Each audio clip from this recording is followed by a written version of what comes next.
I'm John Gallery, Marketing Director of the World of James Herriot and Chairman of Herriot Country Tourism Group, and I'm delighted to welcome you back to another in our series of The Real James Herriot.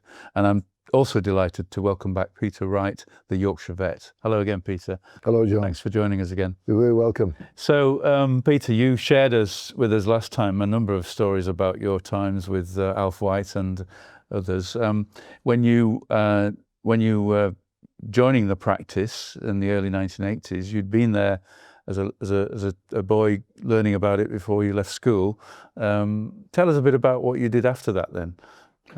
Well, the hard thing then, from being a school lad to becoming a veterinary surgeon, was not a straightforward path. And the academic standards, even at that time, were quite onerous. And one of the main reasons for that was Alf White, because all of a sudden, veterinary science, studying veterinary science and becoming a veterinary surgeon had become very popular, down to him. And so getting into a veterinary school was not an easy task. So I had to really get stuck in and work hard at school. And I was very fortunate to gain a place in 1976 to study veterinary science at Liverpool University, going into this huge city. Yeah. And my grandmother thought she would never see me again because I'd be swallowed up with this big city. Because, you know, going back in those times, we didn't go abroad on holiday. We didn't go into any large cities other than to York occasionally for a bit of shopping with my parents. And, you know, we went to Scarborough on holiday every year, same little guest house, same week every year. And then to go to this huge city that they'd probably heard about on the television but never visited, Liverpool, my granny thought that would be the end of me. I'd be swallowed up with this horrible big place. And so much so that she had tears in her eyes when I kissed her goodbye for my first day at Liverpool University. And being there was probably one of the most exciting times of my life. I did adapt to the big city. I did survive it. We had a wonderful time. And, you know, there was 6 of us lived in a house together. This was in our second year, in halls of residence the first year. But from the second year on, we shared a house together, all studying veterinary science. All studying vets? Yep. Veterinary surgery. And so we had a lot in common. We're from very different walks of life, but we gelled and we're still friends to this day. That's good. But on a Sunday night, it was one of the highlights of certainly of what I was watching anything on television. And one of the lads who was quite skilled at DIY, he had this old crackly television set, and we had an old wire coat hanger that he used to jiggle about to try and get a reception. It was not much better than that, John. And so, you know, you'd be sitting there and it would look, you'd be like watching this program through a snowstorm, but it was just something we couldn't miss. And the other thing I should say, being students, we maybe weren't quite as switched on as to the legal requirements. We didn't have a television license. So, and there was one evening that the television detective called round, and we had to get the television hidden away rather quickly. And I think we did miss some of that particular episode. But nevertheless, it was the highlight for us. And for me, obviously, it was very poignant being part of the practice. Yes. But it meant just as much to these other lads as well, who were enthralled by the characters and what was going on, and it was just something we couldn't miss. You said that people were inspired by the stories and the books, and then the series then mushroomed that thing where people wanted to become vets. They did. You were part of that cohort. I was part of that group, and I was very lucky to gain a place at Liverpool University, and then I qualified in 1981 and went to work in Bedfordshire for a time. And I wanted a practice that was very busy, that would give me a good grounding, so that when I ultimately returned home, then I would be able to slip into life back at Sinclair and White quite comfortably. And it was a hugely busy practice, and it had a very, very wide base of clients. It had everything I wanted: farm work, horse work, small animal work. It was a go-ahead practice, but it was a very countrified practice as well. And I was very lucky to gain experience there. And then I probably went back to Thirsk a little bit quicker than I anticipated, because one of the vets had left. He'd moved on to the south, and it left a vacancy. And I thought, well, I've got to apply to go home again. And sure enough, I got the job. Were you interviewed by Donald Sinclair or Alf, or did you just apply and get it? No, well, it's an interesting one, that. Thinking back, I was interviewed, and I think it was mainly by Jim. Probably Donald would have been asked to be there, but knowing Donald, he would have probably forgotten about it, because he wasn't particularly interested in that sort of thing, really. He would leave it to Jim or Alf to deal with that sort of issue. Yes. And I think that's probably all I was, just an issue. Well, in his eyes, yeah. But he was such. I was going to say, you must have vivid memories of Donald Sinclair, Siegfried, Farnan in the series. Well, you know, Alf White was very quiet, very unassuming, and very humble. Now, Donald Sinclair, and it maybe doesn't come over either through Robert Hardy or by Samuel West, but he was a very humble man.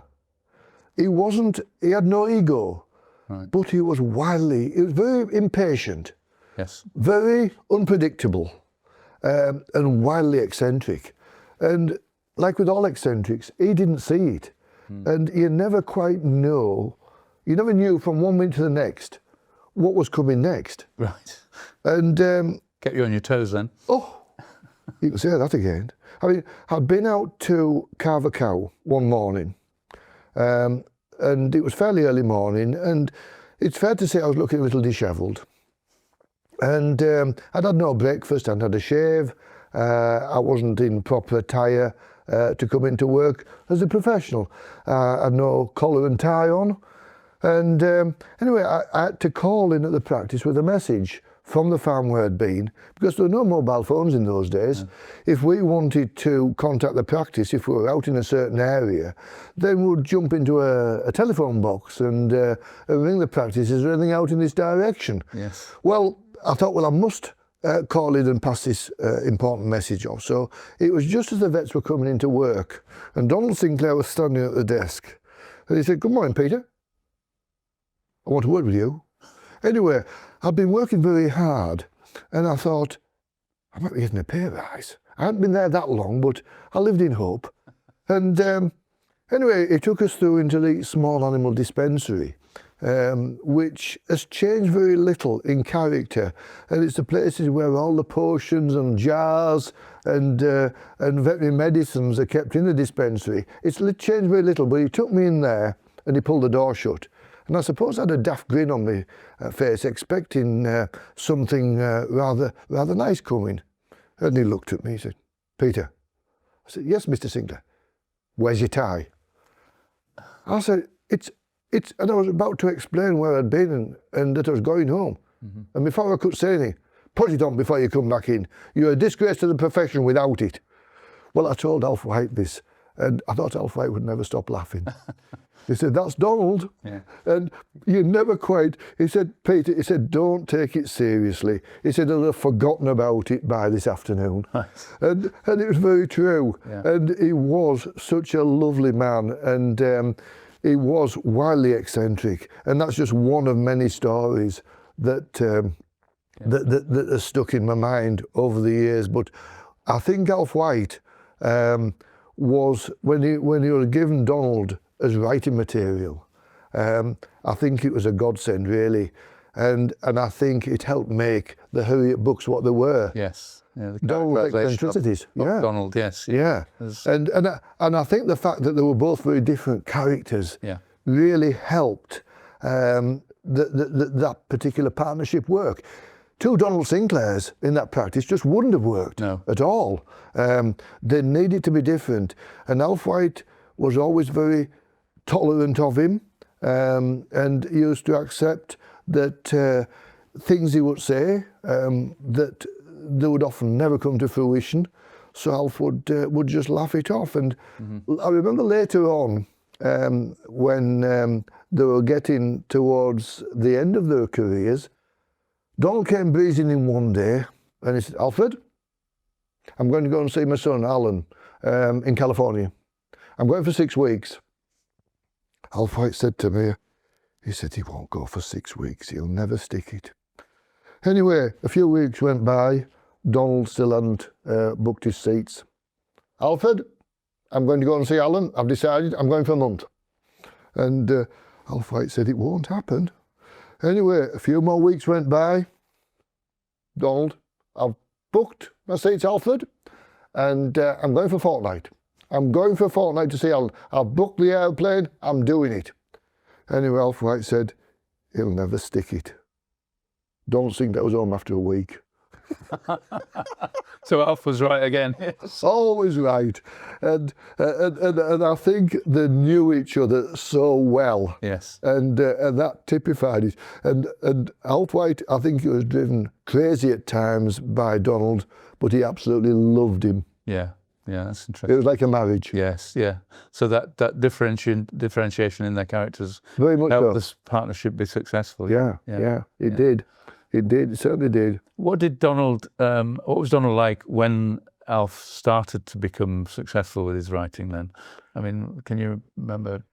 I don't think Donald saw himself as Alf White and everybody else saw him. Donald didn't consider himself to be an eccentric. And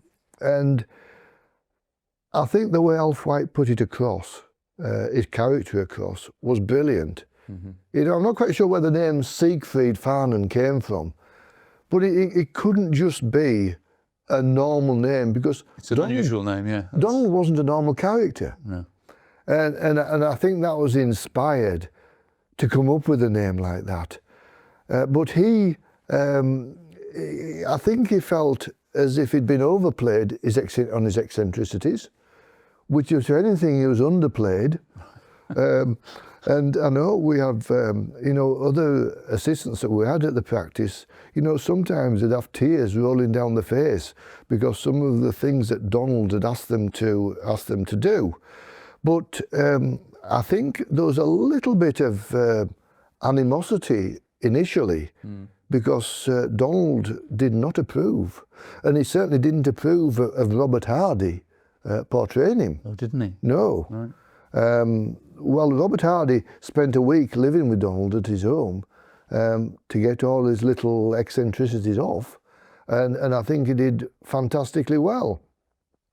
But he was always aware that Donald didn't approve of him. Yes. Yeah. And it came to a head, and I think after Donald had died, Robert Hardy came to launch a book at the White Horse near Kilburn. Yes. And it was about the preservation of the White Horse, and the press collared Robert Hardy and said, and they said to him, Donald never did approve of you, did he? And Robert Hardy said, no, he didn't. And Robert Hardy then launched into what Donald had said to him, and he said, you should never have portrayed me in the series. He said it should have been someone like Rex Harrison, at least somebody with manners. But Robert Hardy was absolutely brilliant as a brilliant actor that he was. Yes. And that was all very amusing, but Donald was such a... You never quite knew what he was going to do or not do next. And I got married in 1986, 3 times.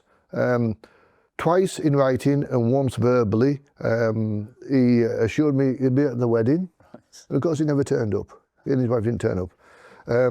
There were reasons, we believe, why he didn't turn up.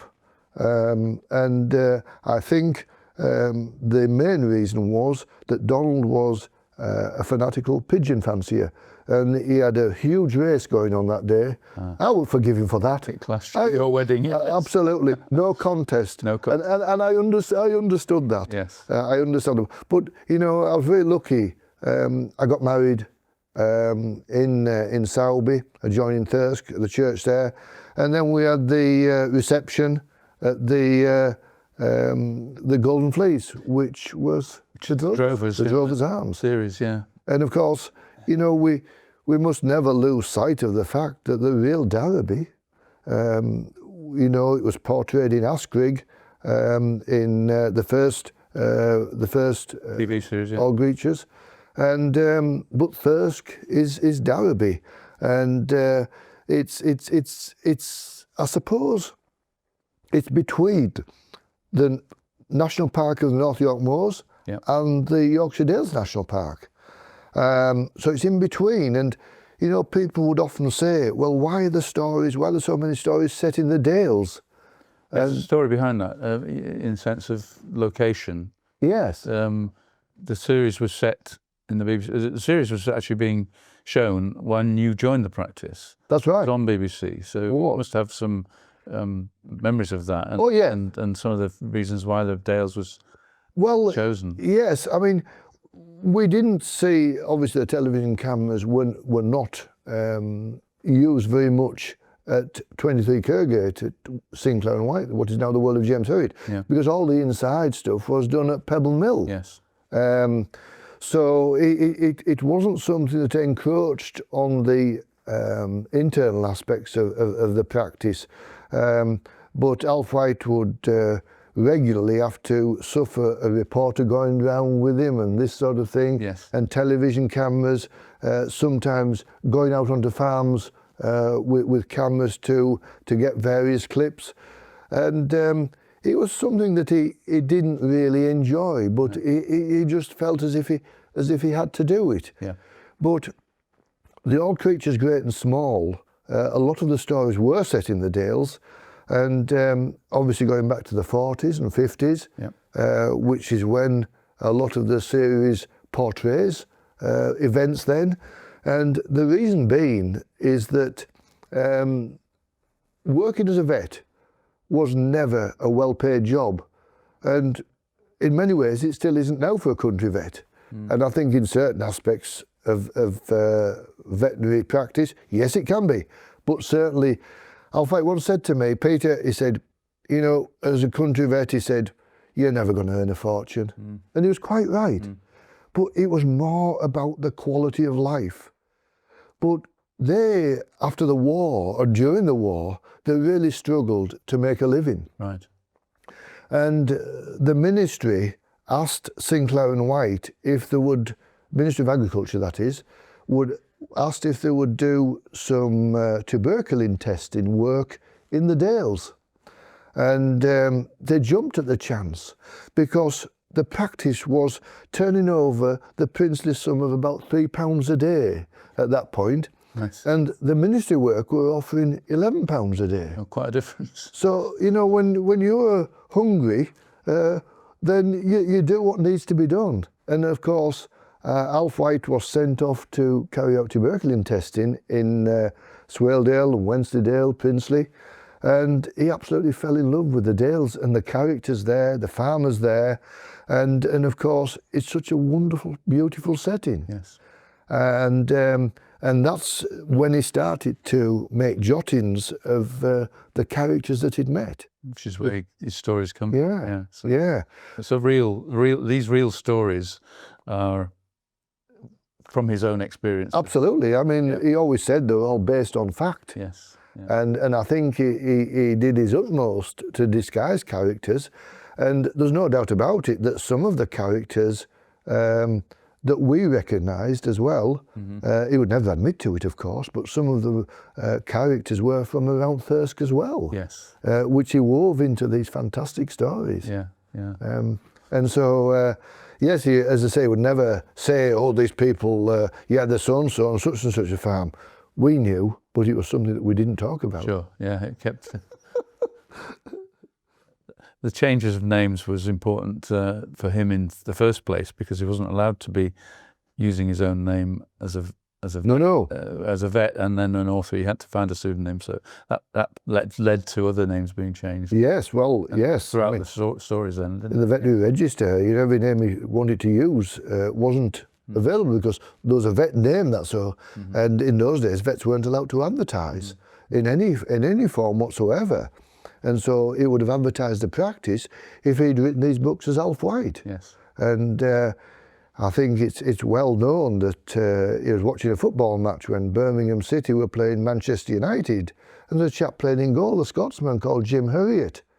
And we thought, that's a nice name, and looked in the veterinary register, there was no James Hurriets. And that's how that became about. Yeah. And you met Jim Hurriet? I didn't actually meet him. No. I didn't meet him. No. He did come to the practice one, and I think I was out doing something, but he did come to the practice. Right. And of course, Alf White was a big football fan as well. So yes, we've got a photograph in the memorabilia room of him heading a football with Jim Hurriet. That must have been in that period when he was doing those publicity shots. Yeah. Oh, you've been involved in all of that yourself now, and since becoming the Yorkshire Vet on Channel 5, and so you've probably experienced more of what Alf White was going through at that time than he ever did in some ways. Well, he used to shy away from the media. Yeah. And I understand that. He didn't need the media, really. I mean, No. what he did, and the books really spoke for themselves. And, when they've sold upwards of 80 million during the last 50 years, I think that says it all, really. Yes. And sadly, the Yorkshire Vet, you do become public property. And the most bizarre thing for me was I went to India, went on holiday, and I was standing in awe looking at the Taj Mahal, and I had a tap on the shoulder, and I turned round. This chap, I know you from somewhere. And I said, as soon as I opened my mouth, the Yorkshire accent, I can't disguise it, John, and Yorkshire Vet. But this chap was from Melbourne in Australia, that get the programme. And, the Yorkshire Vet is now in 18 different countries across the world. And so really you can't go anywhere without being known. So we have to be very careful. If I'm out with Lynn, we can't have a domestic. No. You never know who's watching. Good point, yeah. You talked about earlier, last time we talked about the way that the Yorkshire Vet's success then led to All Creatures Great and Small being recommissioned by Channel 5. And we know that Asgrig was Darrowby, or Thirsk, Darrowby in the BBC series. Now it's Grassington. Can you comment on some of the changes they make to the look and feel of the place? I can comment on that, John, because I was very privileged. I felt very privileged to make a special called The Yorkshire Vet Meets All Creatures Great and Small. And I had to act in a presenting role. And so we went to Grassington to see how it was transformed. I was put up at the pub there, which they transformed into the Drover's Arms. Yes. And I was in awe of the amount of detail that they went into. And there's a bookshop there, and that was transformed into a greengrocer's. Yeah. And the work that was carried out and the detail that they went into was just phenomenal. And I thought, I bet I can catch him out though. There's a red pillar box there. I thought, I bet that's got ER on it, because obviously we're going back before the Queen's reign. Yes. I thought, that'll have ER. Looked, GR on it. Oh. GR. And they had all the windows taped up in case there was a bomb blast, and it was, all the yellow lines along the side of the road, they all had to be covered over with grit, so because obviously they wouldn't have had anything like that. Sure. And I think, a lot of the viewers are very, very discerning, and they would have soon picked up on something like that if it hadn't been authentic. Yes. But I think what I thoroughly enjoyed at that point, I had to interview the main cast. I had to interview Nicholas Ralph, who plays James Herriot. I'd met Nick previously, and I thoroughly enjoy his company, and I think he's a brilliant James Herriot. And I think Nick's very quiet, a very quietly spoken man, as Alf White was. Again, quite unassuming. And the other thing was, Alf White was brought up in Glasgow, and Nick Ralph has a very soft Scottish accent, and I think he was perfect for the role. Sam West I'd never met before until that point, and we hadn't had permission to speak to him and interview him. And so our film crew was a little apprehensive about me doing anything. And Sam West had just finished doing one of the scenes that he had to carry out dressed as Siegfried Farnan. Yes. And I took the bull by the horns, literally, and I thought, I'm going to go for this. And I said to the film crew, look, just follow me. I may get kicked off. I may be told to go away and not be a nuisance. But Samuel had an entourage around him, and I thought, he won't even know me. And as I approached him, he's standing there in full Siegfried regalia. Yeah. And I said, Sam, you won't, and before I could say any more, Peter, he said, how lovely to see you. And this entourage just parted. And I did the most fantastic interview with him. And I was starstruck for more than one reason, because standing in front of Samuel West, all dressed up as Siegfried, he was like standing in front of Donald Sinclair. And it took me back to being a new graduate, standing there. And that's the power that good actors have. Yes. And I think both he and Nick, it became very, very apparent to me how good they were when I saw them at work. And unlike Christopher Timothy, who was brilliant as Siegfried, and Robert Hardy, those two, Sam and Nick, never had a chance to meet the real people. Whereas Christopher Timothy, who played James Herriot, they did meet Alf. And that's why I think it's absolutely brilliant what they did. Yes. Absolutely fantastic. Well, it's testament to their abilities. Abilities, yes. And yeah. for you to be transported back to Donald Sinclair. Like standing like a new graduate with all his tie, you know. Well done doing it, yeah. Well, Peter, this has been excellent to hear all your memories and so on. And really thank you for coming and doing this with us. Just one final question, if I may, is if Alf, if you could tell Alf one thing about your career and the show or the legacy left behind, what would it be? That's a very good question, John. I think, you know, when we started to make the Yorkshire Vet, I think he'd be standing up there. Peter, what are you doing? What on earth are you doing? And I think as time went on and the series was a success and I became more accustomed to doing it, I think he would have started to think, well, you've done all right there, Peter. And conversely, I would like to think that I have done him proud. I would never, ever be able to aspire to what he did.